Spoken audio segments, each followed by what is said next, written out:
I'm Damon Smith, and I'm Associate Professor in Mechanical Engineering. Generally, the research we're doing in the lab is the development of new materials for additive manufacturing, more commonly known as 3D printing. Our most recent project is a collaborative project between our lab in mechanical engineering and Dr. Wendy Schluchter's lab in biology.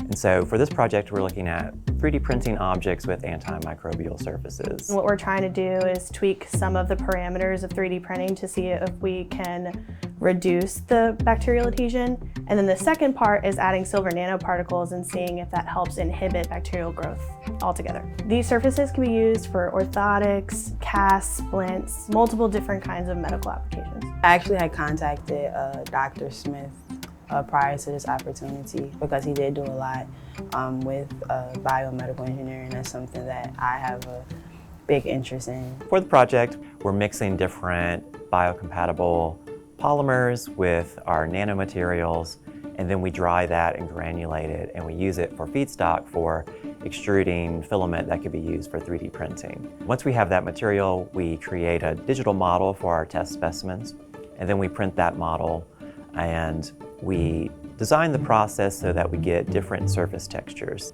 So once we have the specimen, we're looking at applying different microorganisms and understanding how they attach and grow. What I do broadly is I put bacteria on them, and then I'm trying to see if after 24 hours a lot grew or not. I've mainly worked with Juliana on the biology side, understanding what's really going on as far as how the bacteria behaves, trying to figure out why it does certain things and behaves certain ways with different 3D pattern surfaces.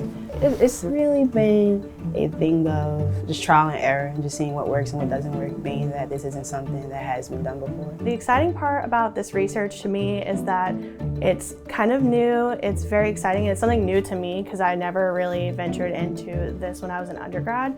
So it's exciting to see that some of my research could be used in biomedical implications. I think at UNO, faculty are particularly engaged with students. So there's a lot of really exciting opportunities for students to get involved in research, whether it be in energy, environment, manufacturing, biology.